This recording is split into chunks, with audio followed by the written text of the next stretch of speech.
Thank you. Hi, everyone. Welcome. We're so happy to have you all joining us again. We have a pretty big group today, so we'll give it just 3 more seconds or so while people are logging in before we get started.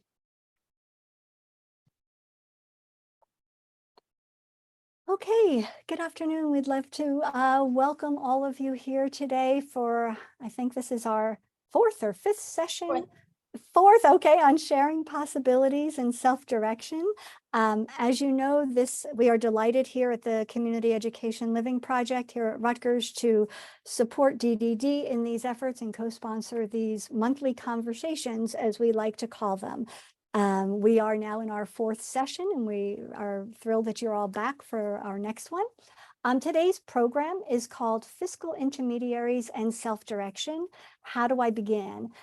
We actually have 3 presenters today. We have Donna Shireman from PPL, along with her colleague Suzanne Crisp, and also Asia Tang from Easter Steel's Agencies with Choice. And we'll do a formal introduction for everyone as we get started. Trisha, before we dive in, can I turn it over for you for a quick, okay. So I'm going to give it a little bit of an overview. We've been building these along the way with our new Office of Education and Self-Directed Services, which is a area which is new. It's a new office, a new unit. Our goal is to provide a centralized place for the delivery of education and training for people with intellectual and developmental disabilities who are receiving services, their families, advocates, support coordinators, interested community partners, and other internal and external stakeholders. We are staffed by subject matter experts on best practices in self-directed services. We are here to provide education and support so that people under division services can live their best lives. You can move to the next slide. Our core belief, we're really working with the community practice for supporting families, is that all people and their families have the right to live, love, work, play, and pursue their life aspirations in their community. When I take a chance, our staff are on today, but just so I'm going to put a picture to all of us, and we are all at the end of when you write into our help desk. You can see our faces. So it's myself, Patricia Brennan. Jessica Lycona is the assistant director. She is out of our Freehold office. Kimberly Jessamine is in our Flanders office. Adam Weir in our Trenton office. Christine Jones is also in Flanders.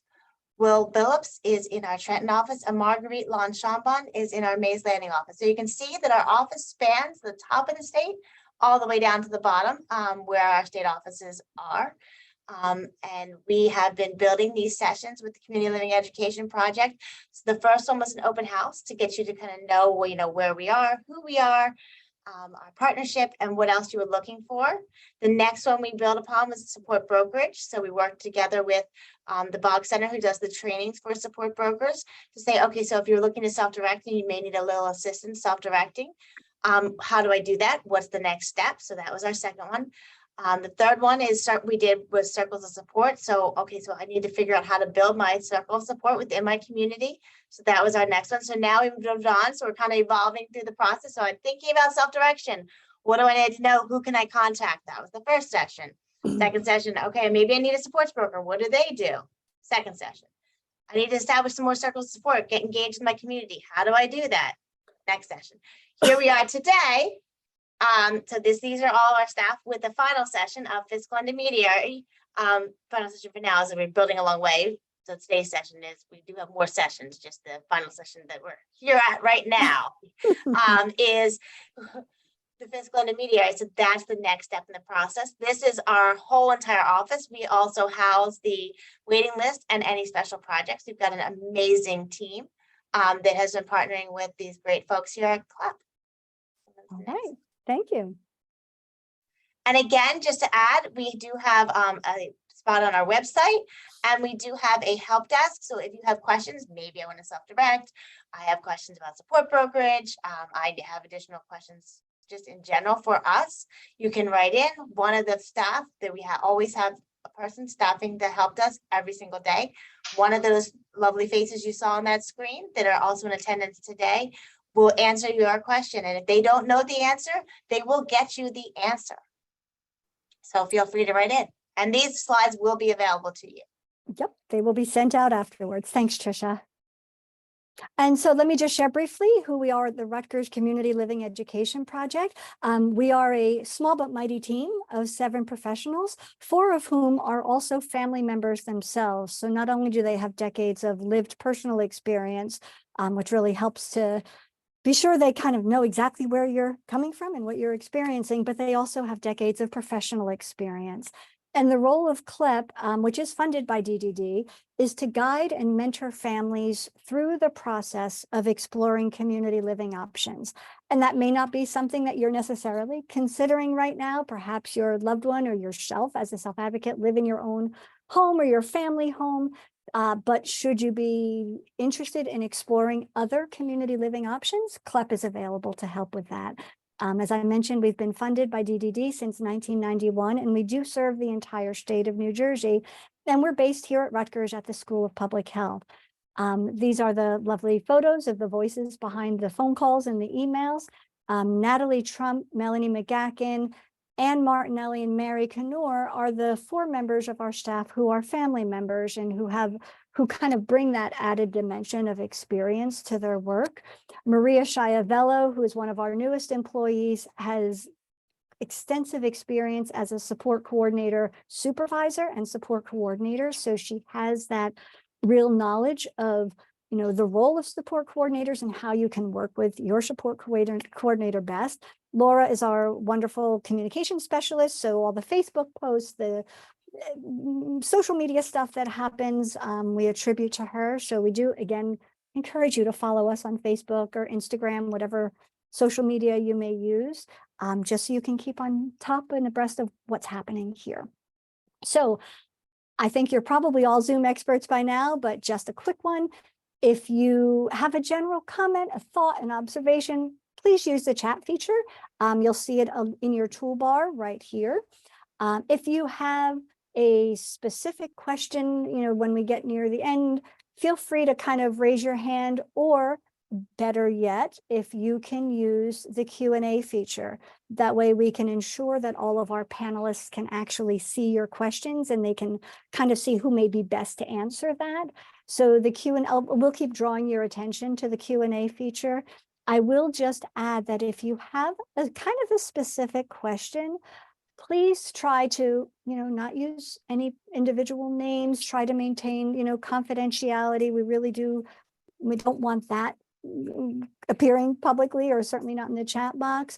But if you also have a very specific question to something that might be unique to your circumstances, we will likely keep referring you to the appropriate help desk. If it's not DDD's help desk, then it may be Easter Seals or PPL. So some of those very personal circumstances we really may not be able to answer here in this space.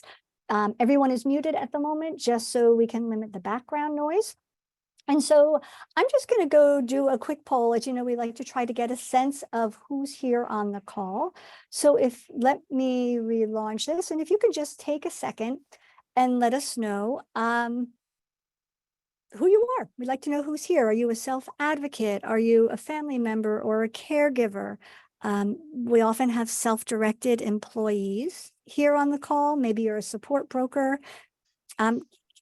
Trish, you're seeing this poll, right? Just making sure. Yep, I see the answers.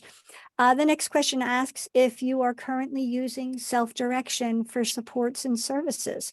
We realize some of you are just here to learn about self-direction, but maybe some of you are already doing so. And if you are self-directing, are you currently using a fiscal intermediary? You'll recall when you registered that we asked you for any questions you might have. And I can tell by those questions that many of you were probably not yet using a fiscal intermediary. And not that you have to, but just that you weren't. Okay, so let me just end this. So great, wonderful. We have a lot of family members and caregivers, wonderful. It looks like we've got a 50-50 break pretty much on who's self-directing. And we have slightly more folks here who are not using a fiscal intermediary. So, okay, great, thanks. That was very helpful for us. So our presenters today, let's dive in. I mentioned Asia Tang from Easter Seals, Donna Shireman, forgive me, it's not Kimberly Smith, but it's Suzanne Crisp who will be co-presenting with Public Partnerships.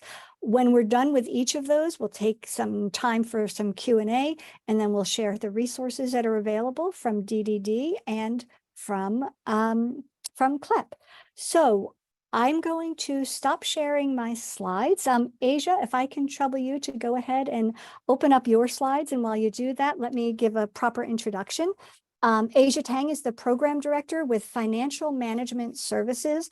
And don't be confused, that is connected to Easter Shields, and she's going to explain that in a minute. Asia's passion for working with individuals with disabilities started in high school when she worked as a DSP supporting children with rare diseases that cause various disabilities. She notes that passion continued to grow in her and brought her to where she is today with over 13 years of experience in directing programs, and 5 of those specifically are working with nonprofit organizations. As the mother of a child with a rare disorder who has experienced some similar obstacles as some of you may have had some challenges with, Asia does feel she has some insight and understanding about what families and individuals may be facing. She strives to create inclusion and understanding and to provide the needed support to help create a better life for all individuals and their loved ones. Asia, it looks like I can see your slides. So if you're good to go, I'll turn it over to you. Awesome. Thank you very much. Again, everyone, hi, I'm Asia. So just understanding agency with choice with financial management services. So financial management services is still a part of Easter Seals. We want to assure you that we are still working with the exact same team that you're accustomed to at Easter Seals. But because Easter Seals as an organization also provides additional services like with other providers, state programs, group home, our camp, etc., the state of New Jersey did ask that we make some clear distinction between our financial management services and fiscal intermediary services and what we do, on our Easter Seals side. So the best way for us to do that was to create the financial management services umbrella, which is what the Agency with Choice program falls under. So when you receive anything from us, if it says financial management services, it is still Easter Seals, and we are still under the same roof. It is just a different name. All right, so as of February 1st this year, Agency with Choice was available to all interested in using self-direction and working with a fiscal intermediary. This is an example of a co-employment model where the agency is the employer of record and the individual or family member is the managing employer. With financial management services is the fiscal intermediary for the Agency with Choice model. So choosing Agency with Choice, if you're interested in utilizing Agency with Choice, you would first connect with your support coordinator. You would discuss the conversion to fee-for-service if that is still applicable to you. Your support coordinator would advise on your 3 service options using the fiscal employer agent model or the Agency with Choice model or utilizing a provider agency. Financial management services does have a provider agency service that is accepting new consumers as well, but that is not to be confused with Agency with Choice, our self-directing side. The support coordinator will provide the individual or family with the SDE options, FAQ, and side-by-side comparison documents to give you an overview of your options. And if you're still interested, then the individual and family selects Agency with Choice. The support coordinator would submit an electronic referral that we would receive to initiate the enrollment process. If you're utilizing a support broker, at the bottom of the initial form that you will receive for the SDE rates, there is a space to indicate that you are utilizing a support broker. And once the managing employer indicates that they wish to use a broker, you will receive a support brokerage authorization form. And completion for signing this form grants us as the fiscal intermediary permission to speak with that support broker. Things to remember for the individual's budget to move to Agency with Choice and be eligible, there must be 1 SDE service attached to the plan. Agency with Choice does not currently do vendor service only. There must be at least 1 self-directing employee. Once we receive the electronic referral, we will start sending documents through our Adobe Sign system and a little milestone checklist to get you started and guide you along the process, and connect you with one of our customer service representatives that will work with you through your enrollment process. Once the managing employer completes and submits that initial SDE rate form that identifies the prospective rates that you would like to pay the SDEs and captures some training information, then we will use that form to identify the additional necessary enrollment documents and send the billable rate information to the support coordinator.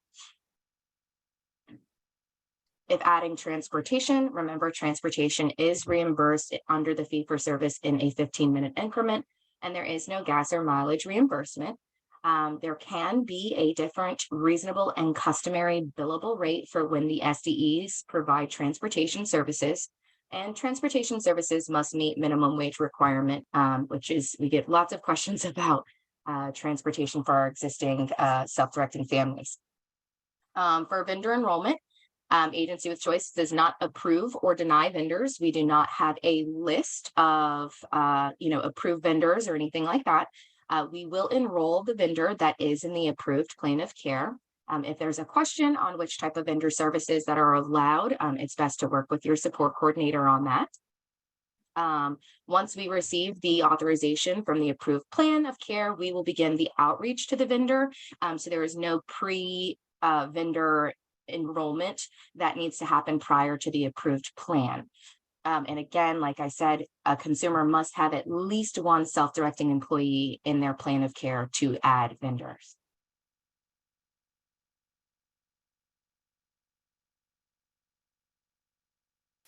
For vendor enrollment, vendors are sent through Adobe Sign, the W-9 electronic funds transfer letter, vendor request form, and their certificate of liability. We also do provide them with the section of the support manual that provides their service description and expectations. Once enrollment is complete, the vendor is sent a voucher to submit for services rendered and voucher instructions.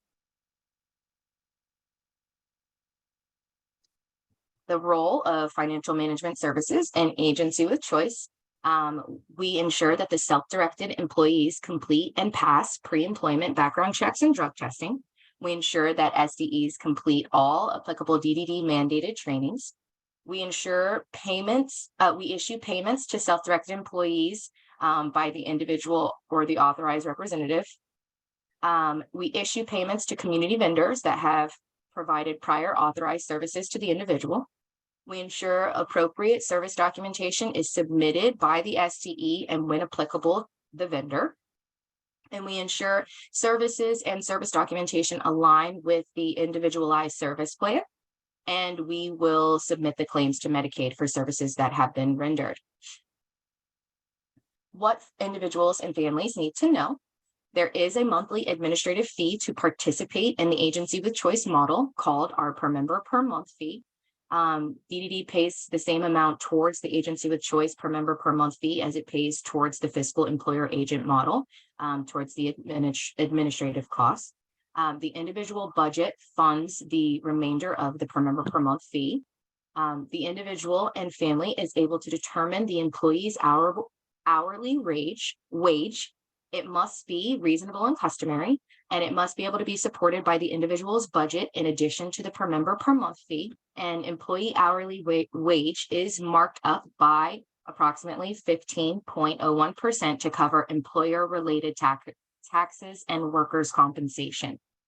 Employer-sponsored health benefits are available to SDEs working 30 or more hours per week, which include our medical, dental, and vision, and other benefits like 403B.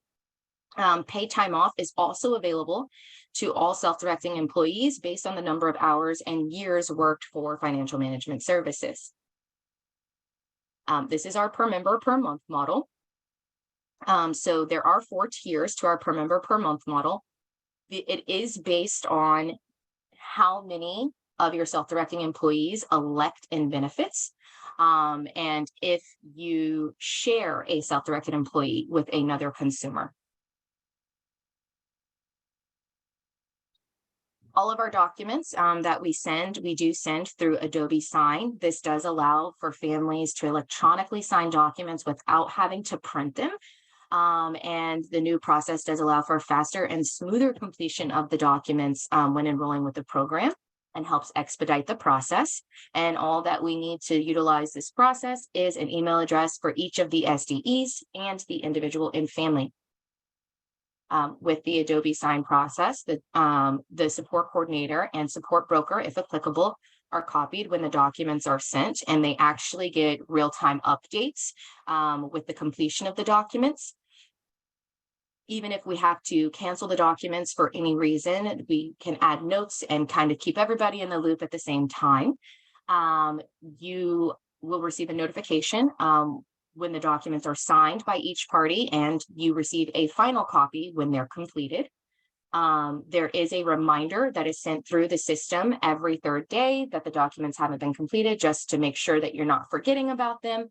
And just note that with us working in hybrid remote model, there are some delays if we do utilize USPS, but that is still an option if that is something that is needed.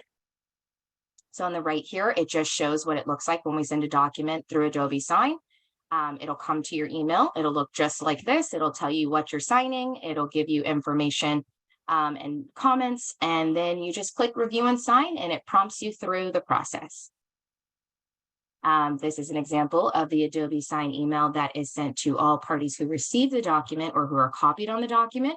So for a support coordinator or a support broker, the handy thing about this is that there is always an attachment of the document. So as we start to return to more in-person visits and things like that, you already have those documents available for yourself.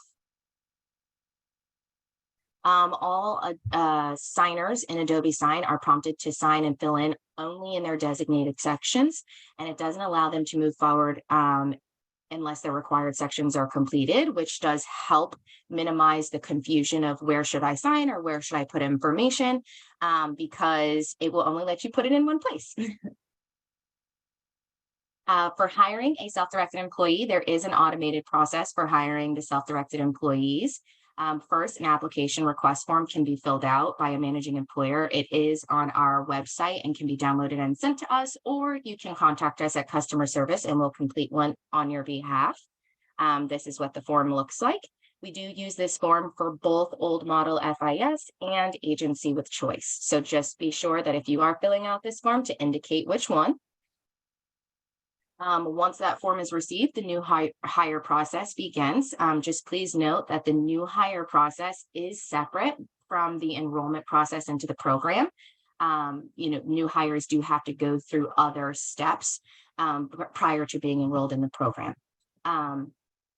After the request is sent, within 2 business days, the individual or managing employer and prospective self-directed employees will receive an intake call from an onboarding specialist to review the new hire process and send the new hire required documents. The prospective new hire will receive the application, the electronic child abuse registration information link, background check link. They'll be scheduled for their drug screen, and they will receive the information to schedule their fingerprinting.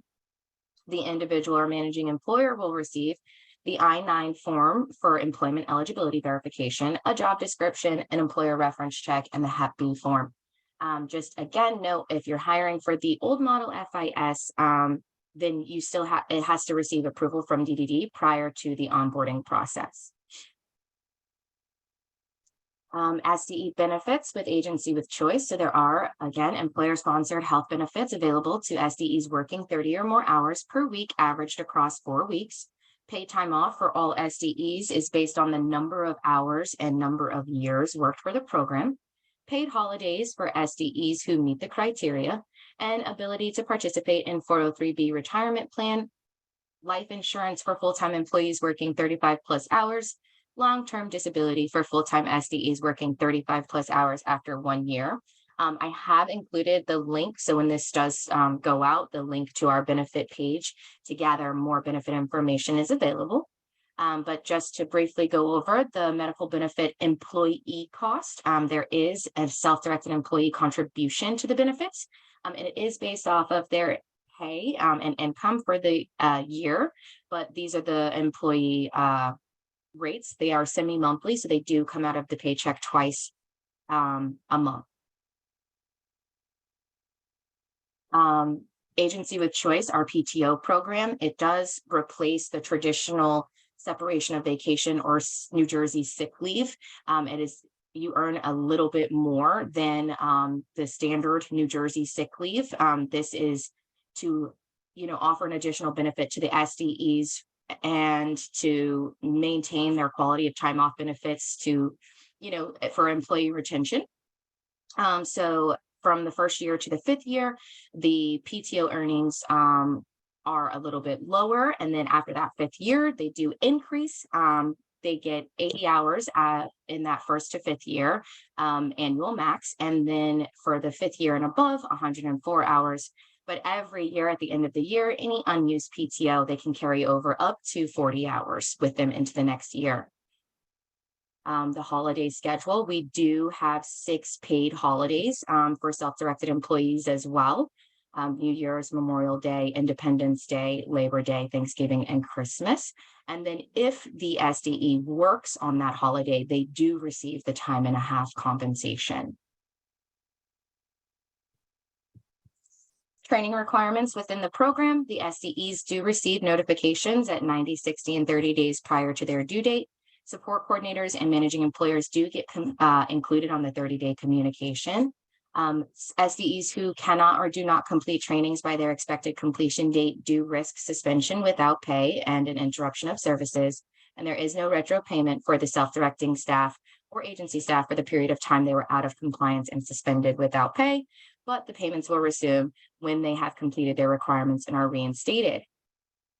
For all of the training requirements, with the exception of medication, an SDE has 6 months to complete. That includes first aid CPR. So that is ample time for them to get the trainings completed. If it is applicable and a SDE is administering medication, then they will have to complete that training prior to giving medication. We do offer first aid CPR for free at with our program. So we do have several locations. It has been offered weekly at our administrative office. However, we have expanded that. So we do have a little more southern and northern sites for first aid CPR training. So there is ample opportunity for SDEs to get trained now that we are able to expand into some additional locations. Timesheet process. So when converting to the fee-for-service model, there is a case note requirement for Medicaid billing, and the AWC timesheet is a 2-page timesheet. The first timesheet, they record the date, time, and service code associated with the services provided. And on the second page, they record the date, individualized activity, location code, and service documentation. And both pages do have to be completed in full to be processed. And we did include an instructional link and video for how to fill out the timesheet. On the second page of the timesheet, where it has the location code, that was in alignment with the EVV requirements that have been established. So with those location codes, if you have an E for EVV, you would also check into the EVV system, which is HHA Exchange. And that is how we are utilizing EVV at this time. Though these are paper timesheets, they are fillable PDFs. So you do not have to print them in order to submit them to us. You can fill them out on any device and then email them into the system.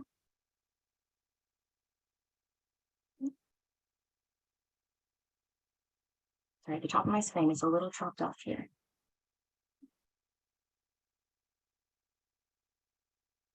Okay. So the responsibility of the fiscal intermediaries. So we are agency with choice. We ensure compliance with legal requirements related to employment of SDEs. We offer support services to enable individuals and their authorized representatives to perform required manager-related tasks themselves. We submit claims to Medicaid for the SDE and vendor services prior authorized in the ISP. We pay the SDEs and vendors. We withhold and file required state, federal, and local taxes in accordance with the labor and tax laws, rules, and regulations. and we assure SDEs meet all applicable standards and qualifications.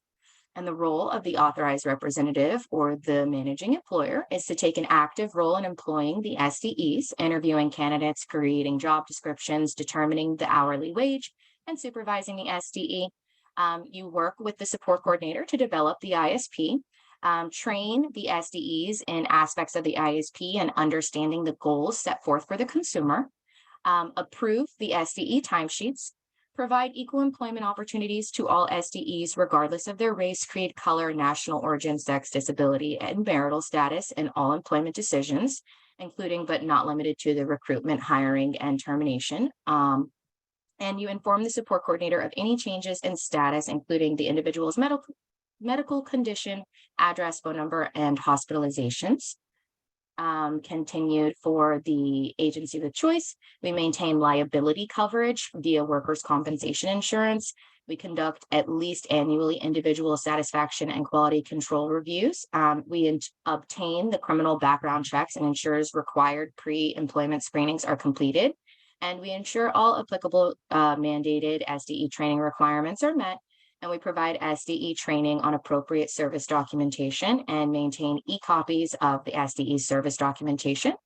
And the role for the authorized representative or managing employer continued is to inform the FI agency with choice of any SDE incident or injury so that claims can be processed, arrange and schedule backup coverage for SDE time off or absence due to illness, and work with Easter Seals to resolve any SDE employment payroll issues.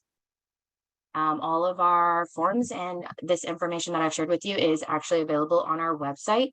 So feel free to go to our website at any point. You can also sign up for communications from us, monthly newsletters, and periodic updates. And then I have attached our who to contact. Okay, great. Thank you so much, Asia. I am going to just open up the poll that just to kind of do a quick review of some of the questions you addressed here. And then I do have a couple of general Easter Seal questions that came in earlier. So let me relaunch this. This is just to kind of, folks, I know there's a lot of information and it's a lot to pack into 30 minutes, but let's just take a look and see if we need to address a couple of the things. So first off, the first question is, how long does a self-directed employee have to complete their training and requirements, aside from the medication, if that's a part of the support they're providing? And then the next question was, does your SDE get medical and time off benefits through Easter Seals? I'll give folks 1 second. And I will go ahead and end the poll. And let's share those results. And Asia, I'll leave it to you to comment on these. All right. So how long does a self-directed employee have to complete their trainings with the exception of medication? Over 64% of the group did do the 6 months, which is correct. It is 6 months from the time of their start date to complete those trainings. That includes CDS trainings, College of Direct Support trainings, as well as first aid CPR. And then does my SDE get medical and time off benefits? Majority voted yes, and that is correct. They get medical and time off benefits if they meet the requirements. Great. Thank you, Asia. You know what I'm going to do before we hop on to PPL? There were a couple of questions that you all had asked when you were registering, and some of them are specific to Easter Seal. So let me just ask a couple very quickly while you're in the mode of all of this. You referenced in your slides, actually, if someone was working with a sports broker, that they would be involved in this process, but is that a requirement? Do people have to use a support broker, or is that not at all necessary? They do not have to use a support broker. We do just gather that information if they are utilizing a support broker. Okay. There are benefits to using one. So if you're interested, definitely speak with your support coordinator about it, but you don't have to use one. Okay, great. You also described the process for hiring a self-directed employee, and you listed some of those steps. how long generally would you say that process takes? So the administrative process on our end, it takes about 10 business days. That is highly variable based off of the responsiveness of the SDE being hired, as well as the return of documents from the managing employer. Right now, the temporary clearance for fingerprinting has been extended. Normally, depending on that, though, fingerprinting can take a little bit of time to schedule. And without that temporary clearance in place, we do have to wait for that to be completed. So that is a big variable in hiring a self-directed employee. Sure. Okay. And let me ask you one more question that came in through the Q&A. And Marion, this is a question that came from Marion. And Marion, I might ask you to add a little more clarity in the chat box or the Q&A.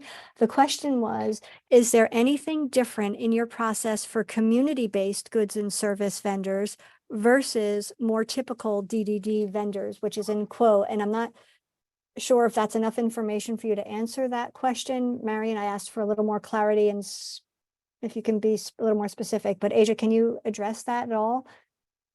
Yeah, so there is Okay. not a difference in the vendors. Once the vendor is added into the plan of care by the support coordinator and it is approved, our enrollment process for the vendor is the same. That would go the same for activity reimbursement and goods and services if it were going to an SDE. Our process is the same as far as that enrollment goes. So it doesn't make a difference on our end for any type of vendor. Okay, and I think that's exactly, Marion added, for example, a local gym versus a day program vendor. And I think you've just answered that, right? It doesn't really matter. Okay. And I'll just share two comments with you that came in through the initial registration. One was a hope or a comment to go back to the one-page format for timesheets. I don't know if you want to comment on that at all or not. Yeah, I can. So with the change and the conversion to fee for service, there is a case note that is required, with each of the days that the SDE works. It is only, 3 to 5 sentences that has to be added, but that is why there is a second page. That second page is really solely for service documentation. And that is why it is a 2-page timesheet. Okay, great. Okay, thank you. And I do want to address this question. Tricia, I think this answer might need to come from you because this just came up. The extended emergency hire process, I think there was a new extension date. Do you have that offhand, Tricia? You're muted. And if not, we can come back to that afterwards if needed. All available on our website. So, and everything about that is up on our website. So Okay, and it comes out with division updates as well, and that's still in process. So the emergency hire process is still in effect as of right now, and all updates come through division updates. So if you've signed up for our division updates, you should get them. It is all available on our website. Okay, and I'll see if I can pull up that exact, I know that came out a couple of days ago, so let's see if we can find that specifically. Okay, great. Thank you. Asia, thank you very much. If I can ask you to stop sharing your slides at the moment, then I'm going to go ahead and open up the slides for our next presenter. Let me just get this open, and then I'll go ahead and introduce our next presenters. Thanks very much, Asia, for that. I know it's a lot to pack in. Let me share these. And Donna, if I could just ask you to confirm that you're seeing your slides up here at the moment. Donna or Suzanne, are you seeing your slides? I don't hear either of you. You might be muted. I can, yes. Okay, Sorry. great. I thought you had Nope, Yep. that's yep. Okay, so let me go ahead and introduce our next speakers. Suzanne Crisp has over 35 years of experience developing innovative strategies to provide opportunities for individuals to best experience living in the home or the community. She is currently a senior advisor with Public Partnerships for PPL, the nation's largest financial management service entity. She develops policies and procedures and activities related to self-direction, both at the state and national levels. She has been involved and instrumental in most of the foundational self-directed Medicaid programs through her work at the Centers for Medicare and Medicaid. Donna, who many of you will know, Donna Shireman, has focused her career, which has spanned over 30 years, on aging adults, as well as the start of the Medicare Advantage plans. But more recently at PPL, Donna has been working with state and government leaders in New Jersey to advance self-directed programs. Her commitment and passion and focus has been instrumental in bringing the Self-Direction Conference to New Jersey, while working with key stakeholders within the aging and intellectual and developmental disabilities community. She has extensive operational experience, which has been really instrumental in developing relationships with organizations to execute successful community events. So Donna and Suzanne, thank you both for sharing the how the PPL process works, which is a little different than agency with choice. So I'm going to go ahead and put the slides in the Sure. chat box, folks, for you to have that, and I'll also email that out afterwards. Great. Thank you so much. Again, my name is Donna Sherman, and Suzanne and I are going to share this presentation, based on, where more of our knowledge comes from. So if we could just go to the next slide. I just wanted to offer that, we as the fiscal intermediary in New Jersey, there are 3 programs that we work with. So today, obviously, we're going to be focusing mostly within the DDD program, but, we work with the chronically ill, aging adults, individuals with disabilities, their family representatives, in the personal preference program, which is another program that we work in, and some of the folks, actually many of the folks that are on the DDD program are also in the personal preference program as well. So we work with, different states, we work with the managed care organizations, and then, the Office of Medicaid, and, they're obligated to choose an FMS and to work with us. So that is how we kind of come about in the grand scheme of things. If we could go to the next slide. Public partnerships, we have, business in multiple states, New Jersey being one of our largest, and, really the state that we utilize many of the times to, to do our, for our other business. I think, there are a lot of things that go on in New Jersey, whether, we control it or the state controls it, that happen that are really, things that other states, when we go to conferences or things, look at as, the way that they perhaps may want to do business. So we should, feel proud of that. Why don't we go to the next slide? So just, as far as, PPL is concerned, just a general overview is, we have like 50 plus government clients. We work with 22 MCOs in the state of New Jersey. We work with 5 MCOs, and you'll see that a little bit later. So it's just a little bit about us and a little bit about our, our INA services that we offer through the personal preference program. If we could just go to the next slide. So just the 3 programs that we work with real quick are the Jersey Assistance Community Caregiving out of Department of Aging, which we refer to as the JAC program. And that is a state-funded program, sometimes a feeder program into our personal preference program. The personal preference program is through New Jersey Family Care. To qualify for PCA, you get a script from the doctor, and you work through the 5 MCOs that we have in the state of New Jersey to kick off those services. Whereas the focus today is on the Division of Developmental Disabilities, which is also a program where individuals need to be 21 years of age or older with intellectual and developmental disabilities. Let's go to the next slide. Okay. So I'm going to already turn it over to Suzanne.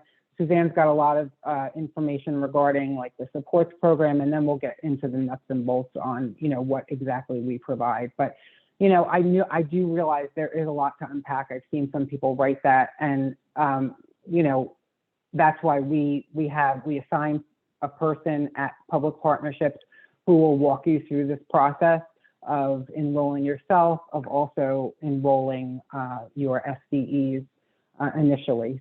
So, I don't expect you to capture everything today, but at least we'll give you, at a high level, the process and an understanding of it. And then, we'll also provide you with contacts as well so that you could get started. Suzanne, you want to take the next several Yeah. slides? Well, first of all, it's a real pleasure to be here. I have worked with self-direction for about 25 years, and beginning a program in Arkansas, one of the first cash and counseling programs. And then I went to the federal government and talked them into adopting self-direction on a national level. So you may have me to thank for all of this program operational issues. But we did talk CMS into supporting, and CMS is the Center for Medicare and Medicaid Services. But we did talk them into trying it out, and now we have about 1.2 million people who are using self-direction in their Medicaid home and community-based services.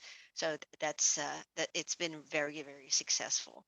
So originally, Medicaid said that you have to adhere to labor laws and IRS regulations, that they could not support a program that did not comport with sister agency regulations and compliance issues.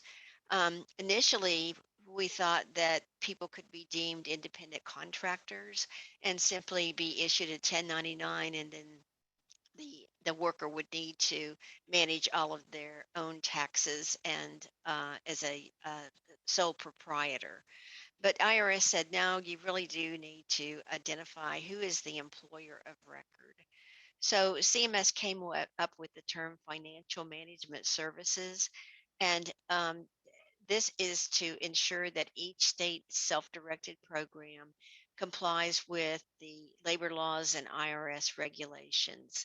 They did want to give people choice of what model they wanted to select. First of all, there's the agency with choice, which we've just heard. This is where the participant is the co-employer. The agency is actually the employer of record for IRS purposes, and the participant then is the managing co-employer of the worker. So the participant recruits and refers for hiring over to the agency. And in the case of New Jersey, it is Easter Seals. Then there's a second model that we represent here at Public Partnerships, and it's called the Fiscal Employer Agent model. And this is where the actual participant is the employer of record. So the participant is the individual who is responsible for hiring, recruiting, training, and managing the individual. So it's very pro participant, and choice and control are on the participant side. And why the two different models? Well, the federal government wanted to provide choice to participants to select from. And also, back in the early 2000s, the DD community felt strongly about continuing to be involved in the relationship that individuals had with their workers. So hence we have the agency with choice and the fiscal employer agent model. New Jersey is rather unique in that it provides both models for the DD communities to select from. Many states just offer one or the other, but New Jersey has chosen to allow participants to select even what kind of financial management services agency they wish to pursue. So uh, okay. Oops. Oh, sorry. Okay. No, I was just going to say, so the employer of record is the main differentiation between the two models. So we've got the Easter Seal model and the public partnership model. And the only variation is that the employer of record is different in those models. Okay, next slide. Thanks. And Suzanne, I'm just going to point out the question that someone asked earlier. Okay. That in case others didn't hear it, can someone use both agency of choice and PPL? And it does appear that that's not an option, that you need to have one fiscal intermediary. And I just wanted to make sure everyone saw that or heard that question because it was asked in our Q&A. Thank you. Go ahead. Okay. So in the fiscal employer agent model or the public partnership model, the participant is the employer of record. PPL serves as the agent of the participant. They sign a form with the IRS that says, yes, PPL can act as the agent to the individual. And PPL is in charge of taxes and insurance and absorbs all the liability on behalf of the participant and family. So between the two models, there's not a matter of one is more liable for the participant and his or her family. It's that the agency is either liable or public partnerships is. About 88% of the self-directed programs use the employer agent model. This is changing though. A lot of states are saying, well, the agency with choice model makes a lot of sense because for one thing, we can pay benefits, we can pay health insurance, we can pay um, vacation time, things like that, things that workers are really interested in receiving. But the fiscal employer agent, as I said, it provides the greatest level of participant choice and control. So next slide, please. So let's look at some of the benefits of the fiscal employer agency. True choice and control is one of them. It is identified as the purest form of self-direction. FMF vendors serve as the legal agent and assumes liability, so the participant is not liable for extra responsibilities under this model. The payment to the FEA to PPL is transparent and it's a one-time per member per month fee made made each month. So it's very predictable for both the state and the participant. There's a real clear delineation of roles and responsibilities between the two models. There are bright lines of distinction, whereas in the agency with choice model, sometimes it's the participant does this and the agency does that and the worker does this. So it can be somewhat flexible. It allows the function to be monitored for quality improvement and assurance. It also it additionally assists individuals with the information and assistance. In other words, there is a component of support brokerage that helps an individual um, self-direct. If they have questions about, is this legally may I do this legally in order to hire a person or whatnot, there's the information and assistance component that helps. It also allows the participant to focus on the day-to-day management of the worker and not the taxes and liability insurance issues. It requires information and assistance also. Um, so is that my cue to hurry up? I don't know. Okay. No, no, not at all. I thought you had finished that slide. I'm sorry, I was watching Okay. the last box. My apologies. No problem. And I will keep going. So the next slide. But we probably do need to speed it up. Yep. Yeah, okay. I'll speed it up. So what are the You're challenges? okay. What are the challenges of the fiscal employment agent? Well, if a person needs substantial assistance with managing the worker, there is more assistance on the agency with choice or co-employer side with the agency. If the information and assistance function is weak, then there may not be sufficient support to ensure that the participant self-directed experience is successful. Rarely are health benefits covered for workers. There are ways that this can happen, and I'd love to work with the state in making this happen. It's called the reassignment of Medicaid claims. But it is possible for workers to be covered under health insurance, but it does need to come from the state. Backup plans require more deliberation. With an agency with choice model, the agency supplies the backup. With a fiscal employer agent model, we usually rely on family and friends to uh, provide backup services.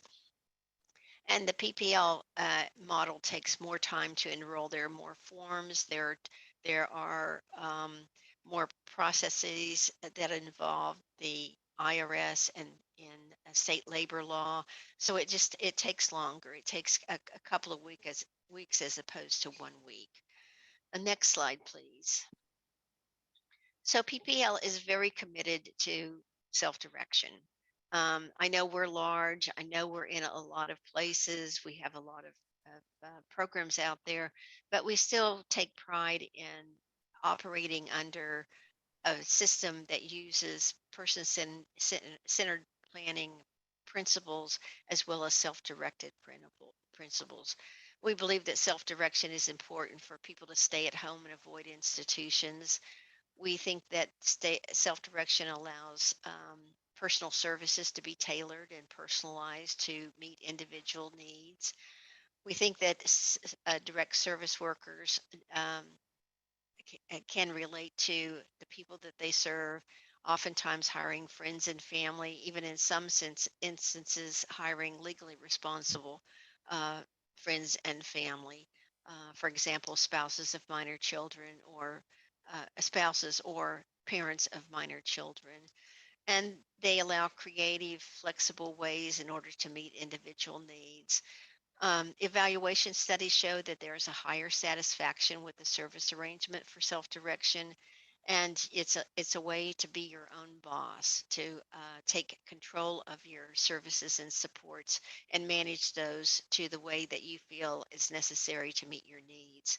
And it's proven to improve lives for individuals and their families. Next slide, please. So the next few slides are going to be what PPL offers. In this slide, we talk about orientation, training, and enrollment. PPL provides a user-friendly, pre-populated enrollment packet that can be completed in person, online, or over the phone, or even through the mail. They provide orientation and training for participants and providers on program rules, pay periods, timesheets, due dates, and how to avoid common errors. They also help an individual identify eligibility for overtime exemption, tax exemptions, difficulty of care exemptions. So, and how we do this is our online enrollment through Better Online. It's a web-based platform that expedites the enrollment process to the degree that is it can be expedited. It's a dedicated enrollment team that assists with the packet completion. Um, there's online competency-based training, and there are electric options to determine difficulty of care, status of living, exemptions, and tax exemptions. Next slide, please. We also provide timesheet and payroll and invoice assistance. We have a mobile app that is web-based, but it does allow for paper exceptions. We use a direct deposit to directly deposit all the payments for workers into their own checking account.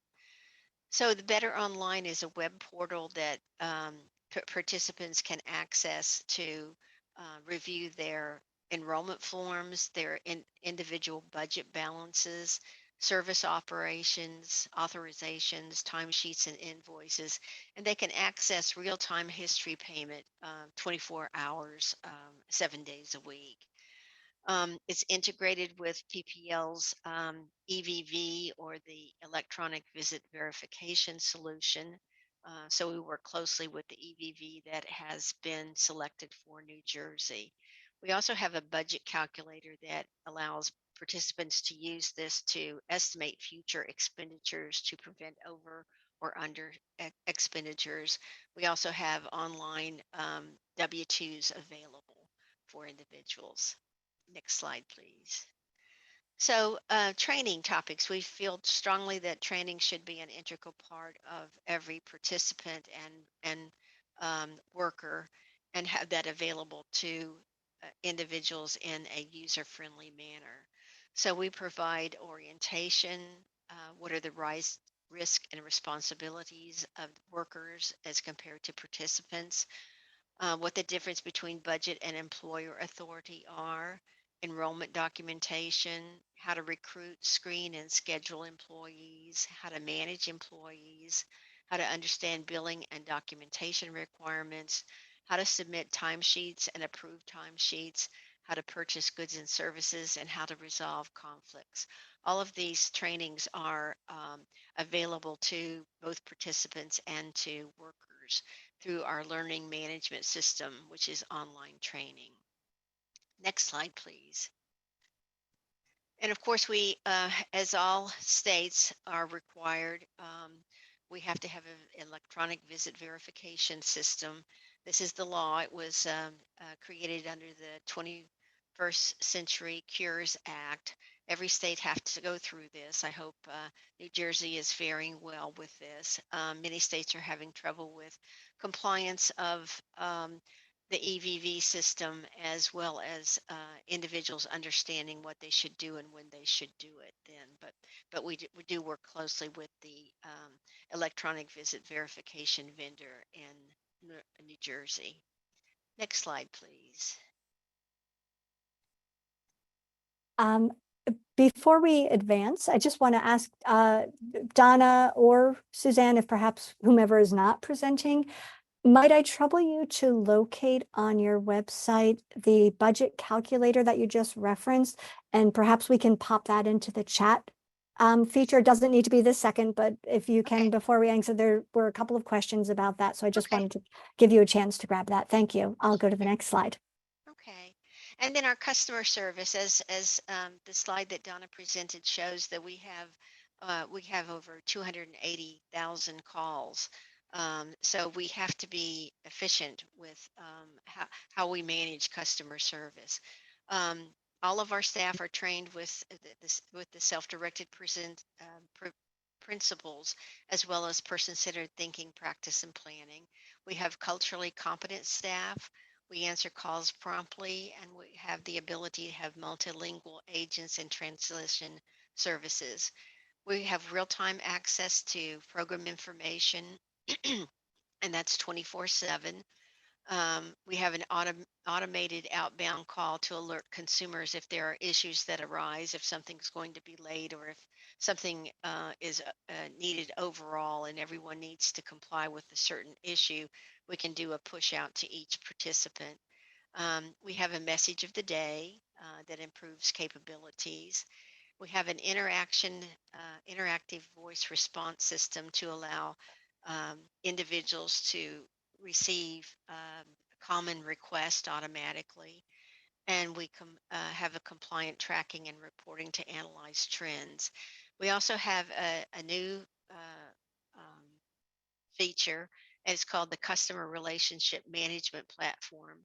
If you call one day and something is supposed to be resolved, and you want to check to see if it's resolved, you can call the second day, and it will pull up your profile and provide a history of activity, so you don't have to repeat everything that you told the person the previous day. And the next slide, I think I'm handing it over to Donna, and I'll look for that budget calculator so that we can show that. But I'll turn the slide presentation over to Donna now. Thank you, Suzanne. And if you can just pop it in the chat box, that would be great. Thank you. Sure. Yeah, I was just looking for it, but I didn't have enough time, so thank you. So I just wanted to touch base on the fact that on our website, we do have the links in here in the later slides, you know, just like Trisha Brennan was saying, you know, about where things are on her website, same thing for us. We have, you know, many, many great tools and resources and information on our website. We also have a lot of really great videos on self-direction to gain a better, you know, high-level understanding of what it's done for people's lives. These are not commercials that we've created. These are real participants and their families that are in these videos. So you're hearing it straight from them. And I also wanted to just touch on, I know that Suzanne had mentioned something about, you know, health insurance. Within our model right now, there is no ability to have health insurance. While I think policy dictates that it could potentially be a possibility, you know, if it was looked at a little deeper from a policy perspective. But right now, it is not. It's not something that is offered within this program. So, all right. So, just wanted to talk a little bit about how consumers become enrolled. If we can go to the next slide. So, you know, essentially in the DDD model, you would go through your support coordinator who would determine the level of interest in self-direction. And if you're interested, you would then choose between the two models, which currently in New Jersey would be public partnerships or Easter seals. You know, as you'll understand more and be more educated after today on what the different models offer and you know, what you may very much need. You know, I think within our model, when things are very complex, you need to make sure that you have a solid circle of support. We're going to be talking about that in some future webinars that you can look out for in the future through public partnerships. We offer that through our social media. You'd be able to see that those are coming up, but I think it did come up in our conference, and I do think it's very important because sometimes, you know, it's complex. It's not always easy to self-direct, but it is, you know, it is a wonderful program to be able to stay independent. So I think, you know, an understanding of these two programs is great. So I'm really glad that CLEP offered this. But the individual refers the potential worker to the agency, or, you know, or hiring commences. So support brokers, similar to what Asia said, you know, you don't have to have one, but it is definitely something that is helpful to folks depending upon where they are at with and how they feel with self-directing and the process. But you would talk to your support coordinator about that. If the individual is interested in the PPL model, a referral to PPL is initiated by the service coordinator, the support coordinator. And then we go into, you know, the process. We actually have someone who would be assigned to you, and they would walk you through that initial process. They would walk you through all of the enrollment packet. They would walk you through initially enrolling your SDEs as well. Let's go to the next slide. You know, this is much more the PPP model, so I just wanted to include it, but it's a different process. You go through the MCO case manager, and they determine the member's level of interest and the budget, and then it gets changed over to us. So if you're interested in that program, it's just a different process, and I wanted to make sure that I included it, especially since many of our DDD folks also have PPP or are eligible for both programs. You can go to the next. And this is just, I included it. It's also for the PPP program, and it will list the 5 MCOs that are there and how you get started. If we could go to the next one. And as well, we also have information and assistance for the PPP program. And we are partially offering that on the DDD program, I would say, through having someone be assigned to you when you do your initial enrollment to help you through all the paperwork that's involved, and, you know, and allowing you to be the employer of record, allowing you to go through the process of the drug testing and the trainings and the different things such as that. So if we can go to the next slide. You know, so essentially, if you'd like to get started, if you're interested in being the employer of record, if you're interested in our model, you would go through the support coordinator, and then we would receive the referral and we would get started. I would say, you know, it does take a little bit longer, you know, approximately, you know, 30 days, give or take, because it's a give and take process. You know, as we're going through it, there are things that we have to do, and there are also things that you have to do, and there are also things that the SDE has to do. So it depends, you know, if everyone, you know, were in line and in sync and it was a perfect world, you know, we believe that it could be done in an aggressive manner, probably in a few weeks, but, you know, typically it's, you know, taking between 30 and 45 days for enrollment. Certainly, we are happy to help anybody who needs something, you know, as an emergency. I think, you know, working with the state, working with us, working with support coordination, we would be happy to, you know, to get some, we have in the past, especially during COVID, been able to help some families with some emergency situations. So on the contact sheet, offering, you know, our phone number, our website. We also have social media access. If you go on our website, you can ask questions through social media that get answered and responded to pretty quickly. And then our local contact for DDD is Claude Schminke, and his direct number is there, his email address is there. And then for PPP and Jack, it's Ricky, and his phone number is, I think, down there, but I think it got lost, but you'll be able to see it when you pull it up. And I'm not sure if there's, yeah. And then, so here's a lot of the other different contacts as well. So the customer service, the email for the trainings, similar to what Asia said. Yes, we do offer what the state offers as far as sick time is concerned. It's 40 hours. So with that, we have all of our contacts, all of our information, everything, FAQs, everything is on the website as well. And is that your last slide, Donna? I believe so. Okay, here's the side-by-side comparison, and I will just mention, I'm going to add that link directly into the chat box as well, but Donna, I'll let you wrap up on here, sorry. Yeah, no, that's fine. So, I think there's a lot of information. I'm glad that, someone is assigned to you to be able to walk you through the process initially. And, again, I think the circle of support is where I've seen, the most success, which includes the support coordination, it includes the FMS, it includes individuals in your lives that help you, for in different ways. And I think makes the process, easier. I know that we at Public Partnerships are also looking at more of a succinct online system. So we have worked to implement it in other programs, and we are looking to do that in the upcoming year. And so you'll hear about that more. We're trying to do more education, more webinars, the self-direction conference and our involvement in that. So, look out on our website. There's always information about, what's going on as well.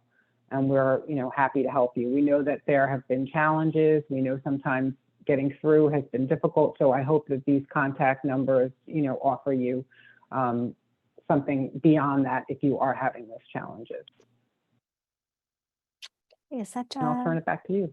I believe that's your last slide. Okay, let me stop sharing. Yeah. Here. Thank you, both Suzanne and Donna. Thank you for that information.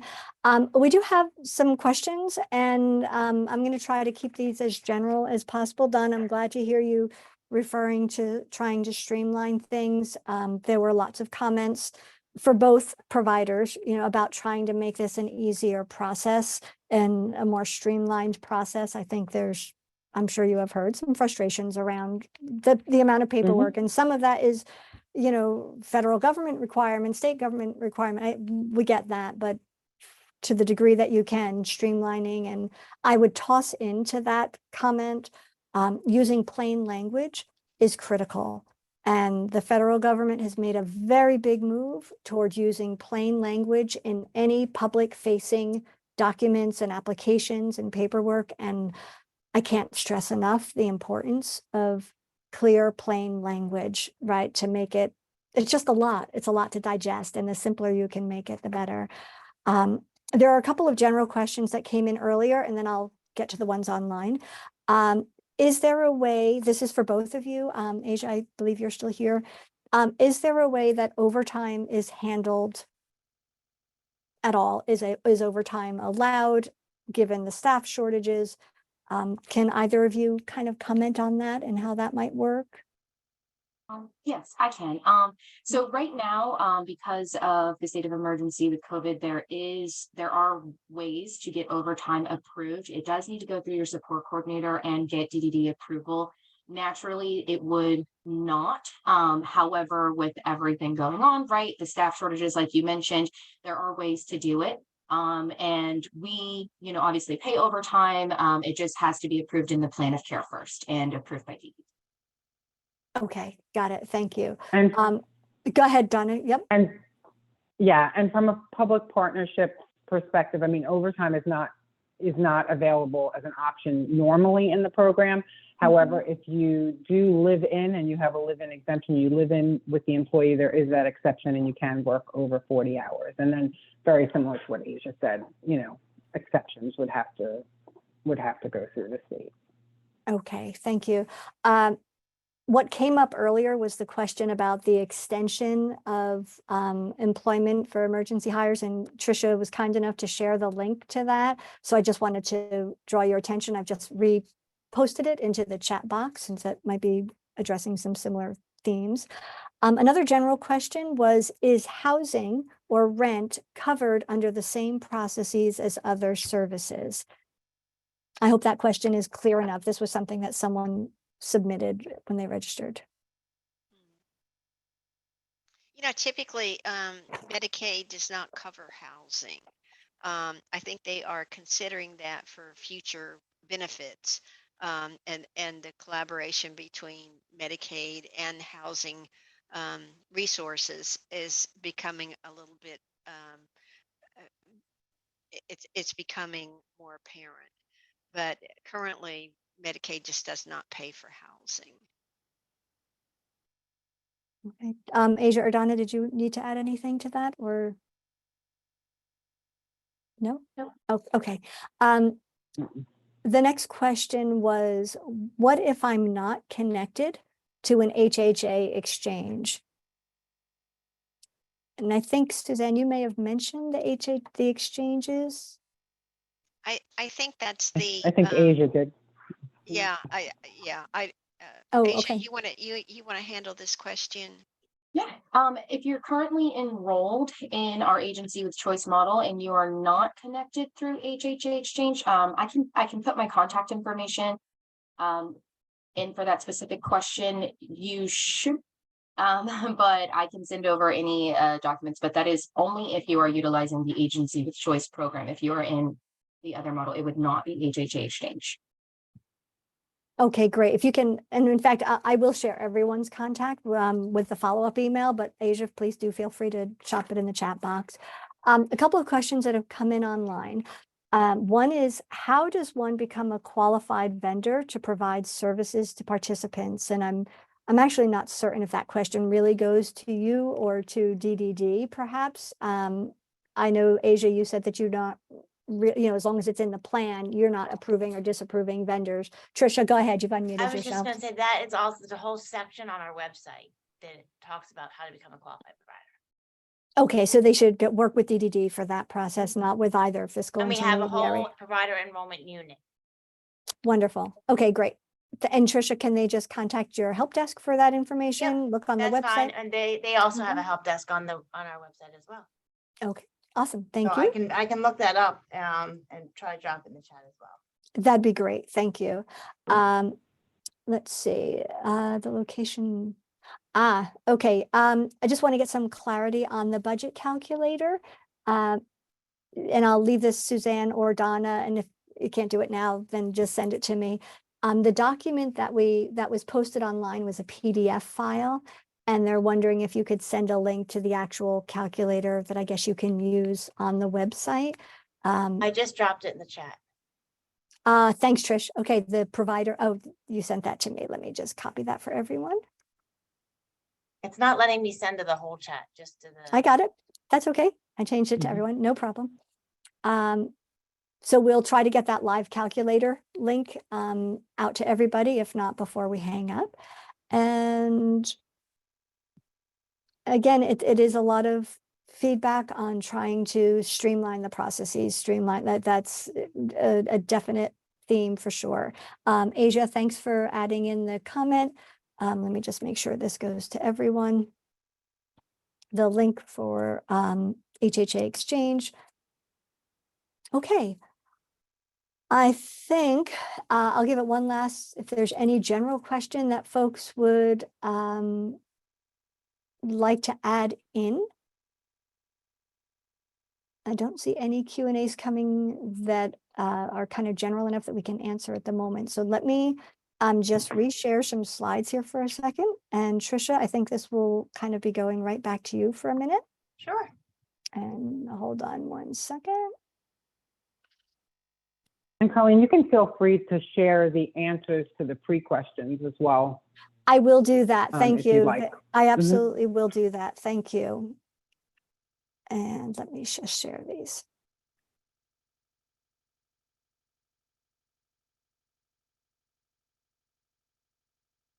Okay, Trisha, do you want to make any comments on your I just contact wanna- info? Oh, go I ahead. can just say that this is our contact info, and if you do have additional questions after you end today and you're looking for some questions on self-direction or something you may have missed, that we can get you that information, please feel free to email us.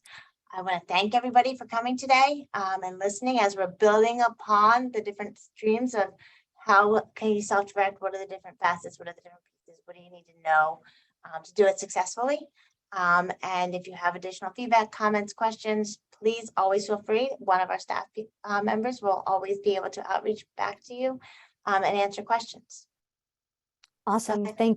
Thank you, Trish. And I will add in the CLEP contact information is here. Again, these will all be sent to you, so don't worry about capturing any of this information. We encourage you to sign up for the email listings so that you get these notices directly. Our next session is coming up on Tuesday, September 6th. This is just after Labor Day. And we'll be talking about using the interactive map. Some of you may be familiar with this. It's a fantastic tool from the New Jersey Collaborative that can help connect DSPs with individuals who are looking for employees and employees who are looking for opportunities for working. So we encourage you to join us there. With that, I think, so there are a couple of questions that actually came in. Let me just check our time. Let me grab these before we hang, since we have a few more minutes. One question is, can a vendor provide services for a relative? And I think what that's probably getting at is, can a relative be a DSP, be a self-directed employee, forgive me. I hope I'm kind of capturing that appropriately, and I'll just open that up to anyone, to Trish or either of our presenters, any of our presenters. Yes, a legal guardian can be hired as an SDE. They go through all the same hiring processes as a, regular standard SDE. And they still, they have all the same requirements as far as training and case notes and things like that go. And under the agency with choice model, they are offered, benefits and things. They're treated like a standard SDE. But it is now allowed that a legal guardian be hired for as an SDE. And Asia, are you saying a legal guardian only, or it can be any relative? It can be any relative. Okay, I just wanted to, because that's a big distinction. Yes, it can be any relative. There were some before some distinctions about a legal guardian's not being able to be the self-directed employee, but that has changed. So it is allowed now, specifically to legal guardians and any other relatives. Okay. And the manual has been updated to reflect these changes. Oh, thank you, Trisha. Okay, great. Let's see, I just want to make sure for this question, what about a vendor, not a self-directed, for example, if a relative owns a training? Okay, let me add one piece to that question. So what about a vendor, not a self-directed employee? So for example, if someone owns a training business, or in this case example is just a dog training business, but maybe it's an art studio or something different, can that vendor be approved by DDD? I'm sorry, just to clarify, can a family member be the vendor? Is that what we're asking? I believe that's what this individual is asking, and so I'm going to toss one thing out, and Trisha, you might need to clarify that. I need further clarification. You might need some. Yeah, okay. so if this is something that maybe they could write in and ask that question, because we need a little bit more clarification as to what the question is being asked. Okay, no worries. So I will be sharing again that contact information, the help desk question, so that you can ask that question specifically, Cheryl. Thanks for raising that.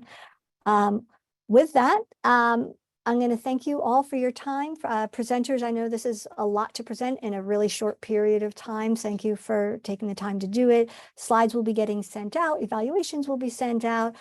Please do give us your feedback, good, bad, or otherwise, so we can help make these better. And We'll look forward to seeing you all in September. Trish, is there anything else you need to wrap up, or we? Nope, I'm good. I just want to, You're good? again, thank Okay. everybody and have a good rest of the day. All right. Thank you all. Have a great rest of your summer too, I guess. We'll see you all in September. Yes. Thank you Okay. very much, Thank you, everyone. Thank presenters. you. Bye, everybody. Take care. Bye-bye.